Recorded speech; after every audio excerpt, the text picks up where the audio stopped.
Welcome to the Creating Powerful Impact podcast, where we look at behind the scenes of why and how leaders are making an impact and how you can too. I'm Shay Wheat, the founder and CEO of Grace and Ease Productions and the host of Creating Powerful Impact podcast. We support 6, 7, and 8-figure speakers, coaches, and expert thought leaders in creating powerful and profitable live and virtual live events. Our clients have made over $25 million in revenue, gained over 3,700 new clients, and changed the lives of over 29,000 attendees with events as few as 50 people and over 4,000 in attendance. So stick around to the end of the show where we'll reveal how you can be a next guest in just 15 to 20 minutes. Let's go. All right, and welcome to another episode of Creating Powerful Impact. Today, I have with me Sara Roach-Lewis, who is an ambitious entrepreneur, a feminist business strategist, and a recognized expert in gender equality. As the CEO of SRL Solutions, creator of 7-Figure Confidence Program, and author of She Rules, Sara helps ambitious women build businesses that support their lives. Very excited to welcome to the stage, Sara. Welcome, welcome. Well, thanks for having me, Shay. I'm excited to be here. Thank you, thank you. So I want to know, okay, there were so many things in just like your little bio, but I want to dive into a couple of key things with you today. One of the pieces I was hearing that you like to talk about is playing hurt and how to keep going even when you don't feel like it. So that's one thing I definitely want to make sure that we're touching on. But before we kind of dive into that, is there anything else that you would like to share with our audience, maybe a little high level of what it is that you do and how are you creating impact in the world today? Well, sure. How I create impact in the world is I help service-based business owners grow and scale their business. And for me, that really stems from the work that I did in the not-for-profit sector, where I worked for a feminist organization, and we were really looking and supporting women to make transformational change in their life. Mm-hmm. And one of the projects that I worked on that I was really proud of was called Paths to Prosperity. Okay. And it was a 3-year community response to poverty. And we worked with a university, we worked with researchers, and a dozen subject matter experts. So 12 women who lived in poverty were part of our research team. And it was an extraordinary experience. And one of the key things that I took away from that is how important women's economic prosperity is for our well-being. So not only our personal well-being, but that of our families and our communities. And when women have more money, they make the world a better place because they share that.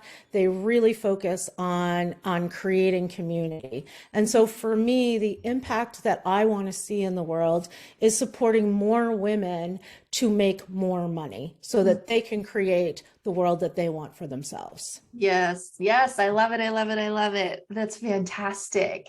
And so now you're out in the world really supporting these women in ruling from their own feminine pieces, right? And what every entrepreneur I've experienced, it's not all like rainbows and unicorns.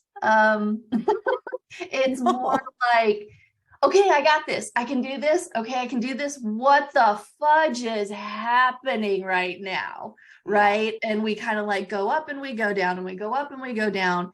And I would love for you to chat a little bit about the pieces of, playing hurt.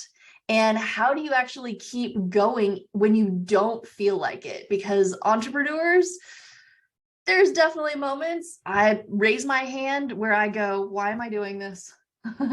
Yeah. Really? Absolutely. What is that? So share a little bit about playing hurt. Sure. So the concept of playing hurt really comes from a couple of things. So my own life, I live with chronic illness. So I have Meniere's disease, which is an imbalance of the fluid in the inner ear, causes dizzy spells and general misery, hearing loss when it is active. And so I started my business in a phase where I was quite sick.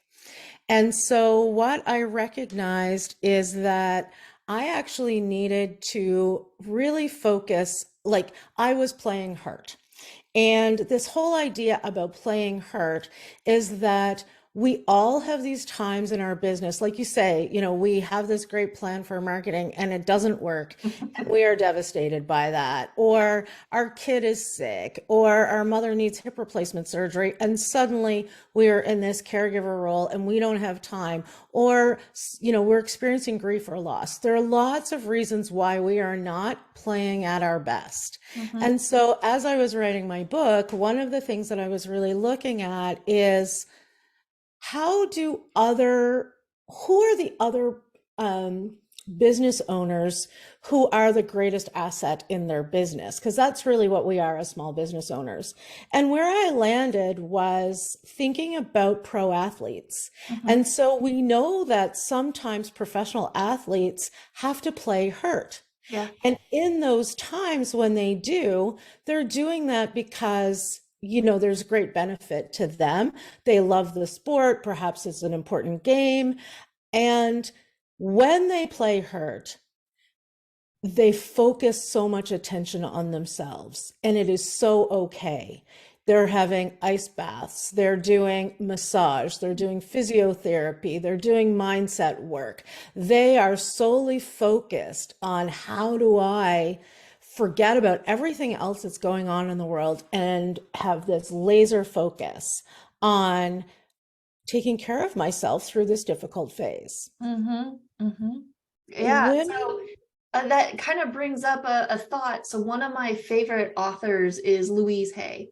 Yes. And her book, You Can Heal Your Life. I don't know if you're familiar with Louise, but the thoughts that we think create the dis-ease in our body. And if something's coming up and you're playing hurt, it's giving you an opportunity for self-care. It's a reminder of self-care. And that speech or piece that you were just talking about just reminded me of, oh yeah, the body is telling us when we're hurt, we need to do some self-care. Even in business, when you're quote unquote hurt, you need to do self-care. Is that kind of what you're saying? 100%. Yeah. So a couple of threads to pull on there. And we are not socialized to take care of ourselves. We are socialized to look after everyone else first. We are taught to be good mothers, good partners, good business owners, good employers. None of that really speaks to looking after ourselves. And yet, in order to be a successful business owner, in order to be a good mother, all of those, partner, wife, employer, the key thing really is looking after ourselves. And when I started in business, I feel very strongly that, and I've seen it in my own business, my clients, there are two things you really need in order to grow and succeed in business from a strategic level. One is a good, solid plan. Mm-hmm. And the second is good, solid self-care. Mm. And that was a real, it was a tough pitch to a lot of my clients, because my clients are the sort who are dedicated, ambitious, passionate, and don't necessarily feel as though there's a lot of time in their life, which is super fair, for looking after themselves. And so one of the things that I really looked at is, okay, how about we reframe this as good business management? Mm-hmm. We are the greatest asset in our business. And if we were a trucking company and we were to buy a massively expensive transfer truck that is a huge asset in our business, we're not going to put oil in it and do the regular maintenance schedule that the manufacturer suggests. Right. So it's the same thing as us. We are the greatest asset in our business, particularly when we're small business owners. So let's treat ourselves with the same care and compassion that we treat all of the other assets that we may have.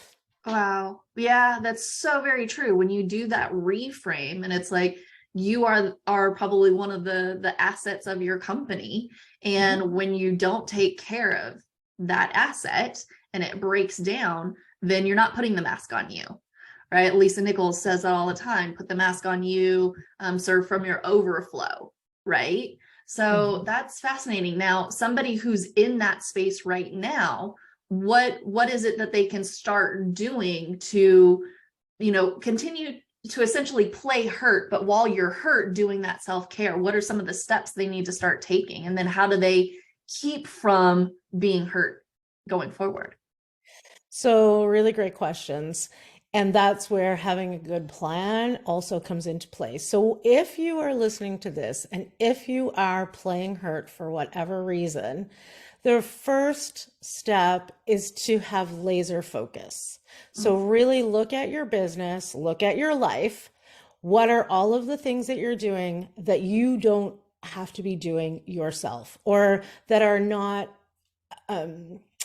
important to your business? Like they're the ancillary things right now. So number one is narrow your focus.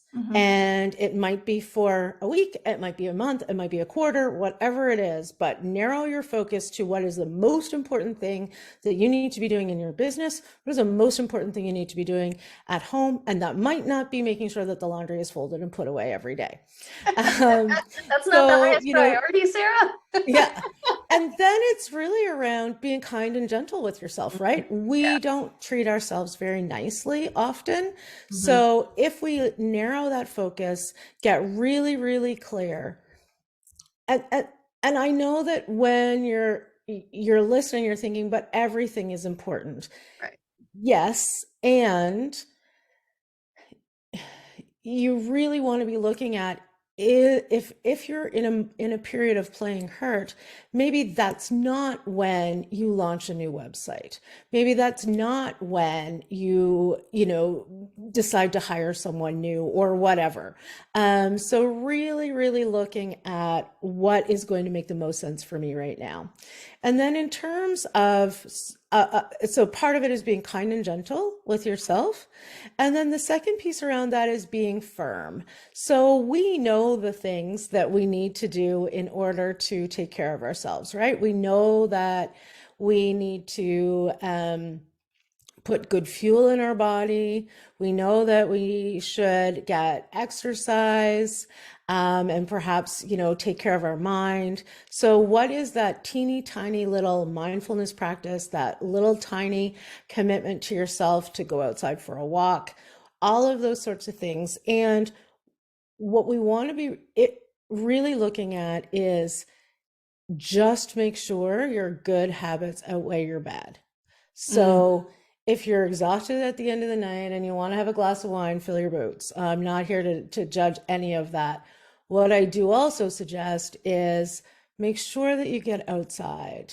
And even if it's only for 5 minutes. When I first started in my business, I had this really quite difficult experience where I ended up putting my car in the ditch because I had a dizzy spell. And I didn't hurt myself and I didn't hurt my car. It was on a country road, but it was the universe whispers and sometimes it roars. And that was the universe roaring at me like, you gotta get your shit together, girl. Right. And so I started by going for a walk for 5 minutes.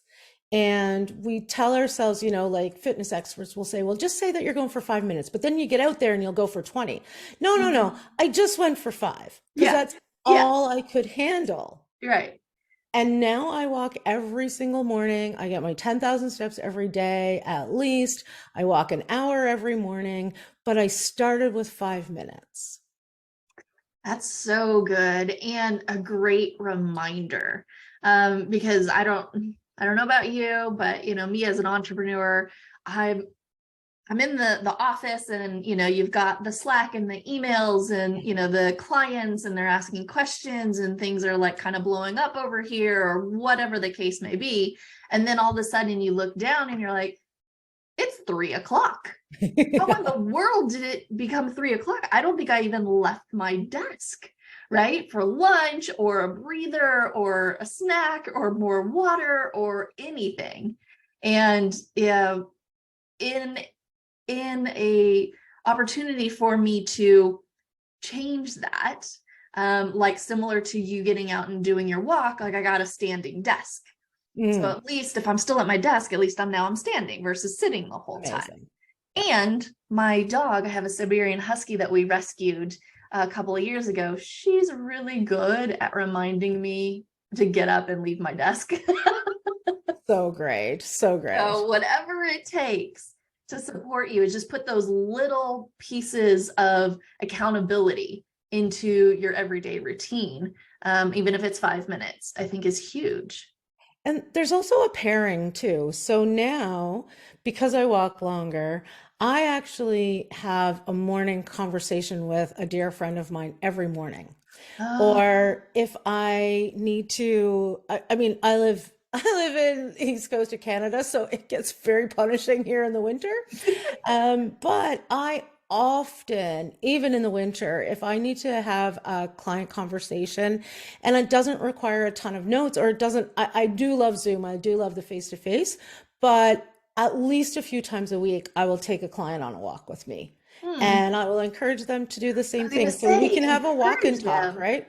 You can have a Yes. walking meeting. You Mhm, can do that in person, or you can do that over the phone. mhm, That's a great thing about like a speakerphone or earbuds. You can type in your notes section. mhm, It works really well, and for me, it gets me. I still feel like I'm getting something done, and I'm getting outside and getting fresh air. mhm. I love that. So hopefully everybody is taking notes right now, writing down these kind of key action steps that you can take literally right now. And Yeah. if you're like me, I'm like, okay, great. I'm listening to a podcast. Why not be walking and listening to the podcast at the same time? And, feeding your mind and feeding your soul and supporting your body, while then you can be more of serving from your overflow, for your clients and your family and your loved ones. Yeah. I Beautiful. love that phrase, serving from your overflow. That's Yeah, great. it's really good, and it's a good visual too. What she does is Mm. like has the whole pitcher and saucer, and it just kind of overflows, and you're like, huh, yeah, that makes sense. That's what I want to be doing, is That's what I serving want from to my be doing versus overflow. like Yeah. giving everything away and being completely depleted. And I would say that also ties into gaining and claiming confidence in your business too, would you say? Yes, absolutely. And one of the things that I hear all the time from women, and part of the reason why I decided to write a book, was this idea that we don't always feel comfortable or confident in our business, even though we're the ones that created it. And Mhm, so I really started looking at where's that all coming from?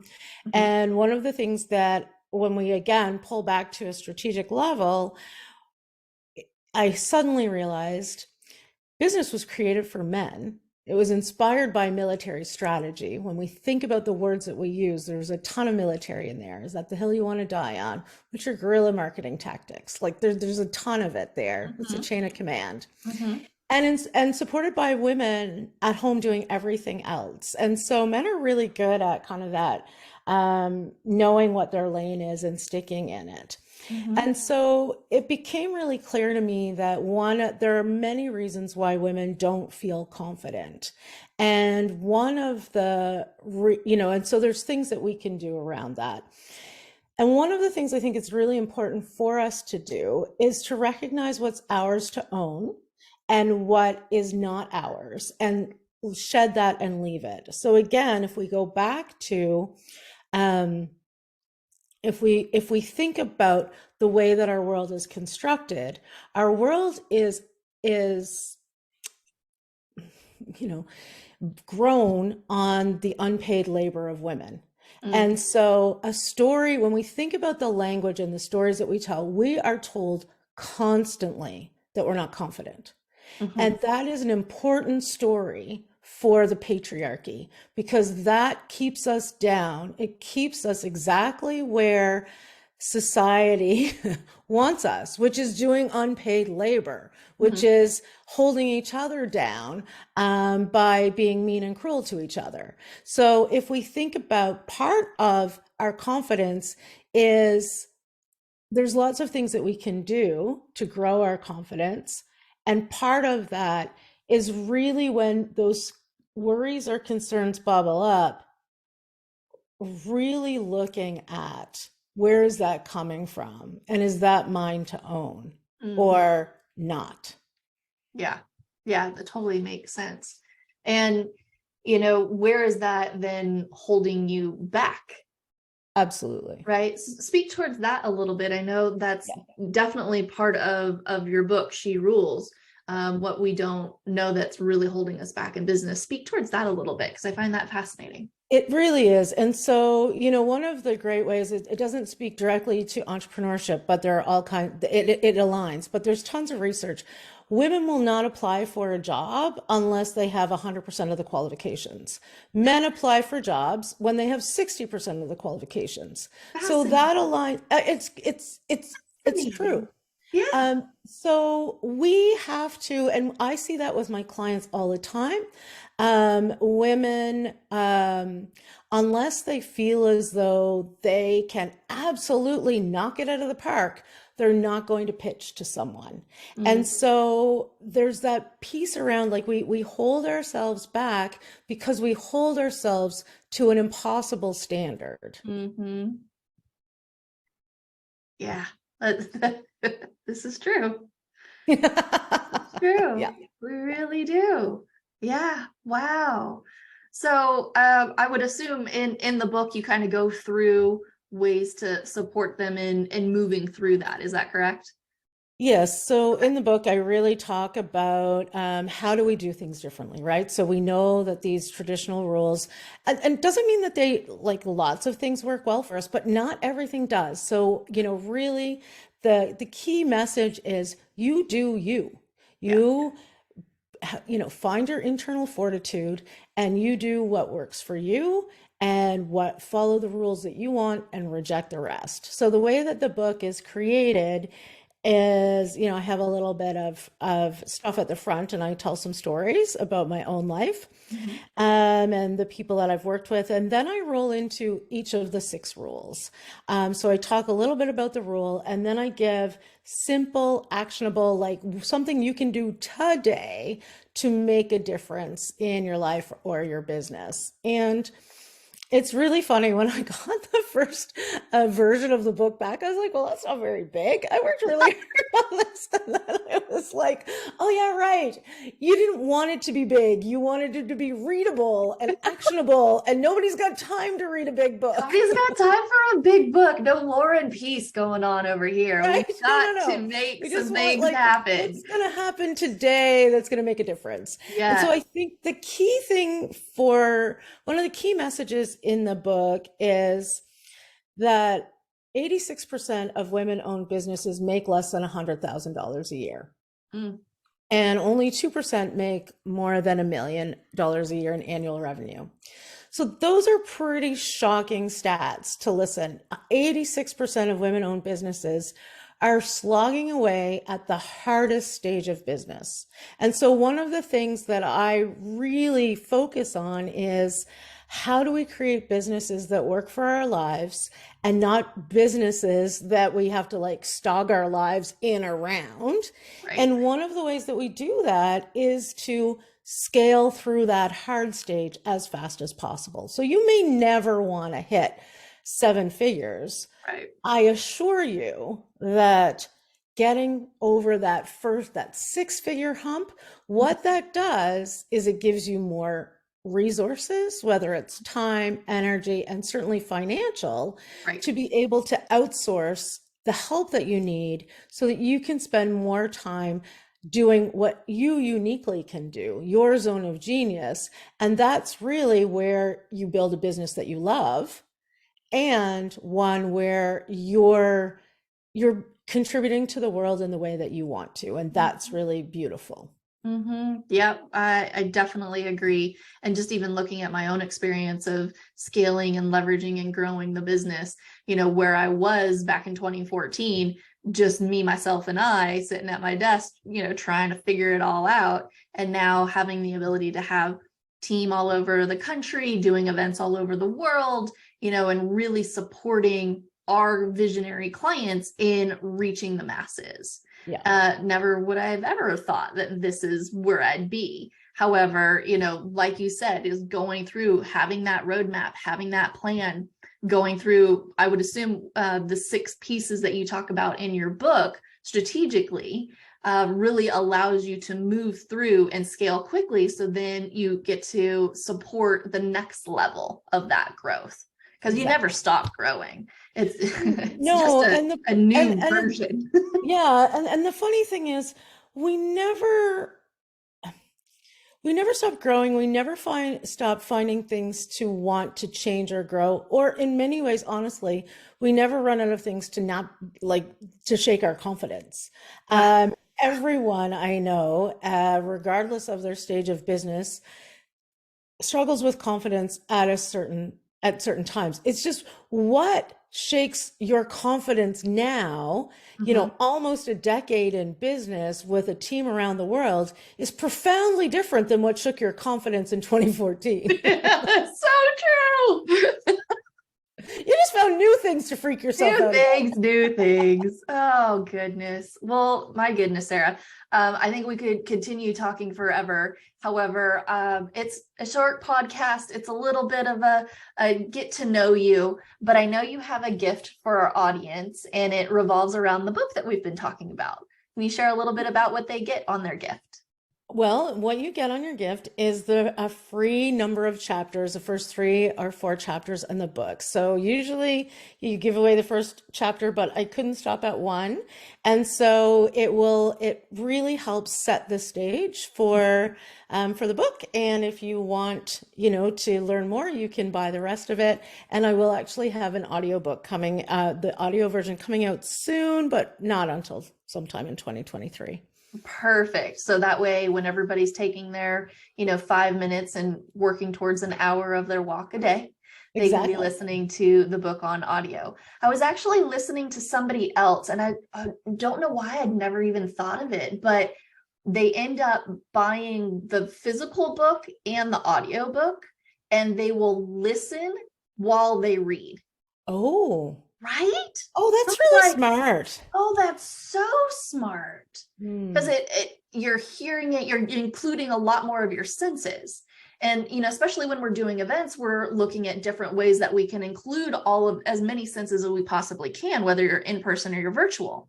But the same thing goes for reading a book. So if you normally your brain kind of goes off to a tangent, but if you're listening to it and you're reading it and you're taking notes or you're underlying things, you're incorporating a lot more of the senses and capturing the information and able to do it at a faster pace. Because if you turn up the audio book to, not just 1 at a time, but like 1.5 or something, you're reading it faster. Yeah. That's brilliant. So there you go. When Sarah's audiobook comes out, you can have both the physical copy as well as the audio copy, and then get through it and start implementing all of the 6 pieces that she talks about. So any last words for our audience, Sarah, before we let them go back into their day? Just start today. Just do the one little thing. You don't have to slay all the dragons in one day. Just start with one thing. I love it. I love it. Thank you so much for being with us today, and we look forward to connecting with you on the next episode of Creating Powerful Impact. Thank you so much for listening to the Creating Powerful Impact podcast. If you are a successful coach, speaker, author, or thought leader who would like to be on this program, simply visit creatingpowerfulimpact.com/guest. If you are someone who got something out of this interview, would you please do me a favor and share this episode on social media? Just do a quick screenshot with your phone and text it to a friend or post it on your socials. Also, if you know somebody that would be a great guest, tag them on social media to let them know about the show and include the hashtag Creating Powerful Impact. I love seeing all of your posts and great guest selections. We are regularly putting out new episodes and content. To make sure you don't miss any episodes, go ahead and subscribe. Your thumbs up, ratings, and reviews go a long way to help promote the show, and they really mean a lot to me and my team. Want to know more about us? Head on over to our website, graceandeaseproductions.com, or follow me on LinkedIn, Facebook, or Instagram. Just look for Grace and Ease Productions on your favorite platform. Thanks for listening. We'll see you next time.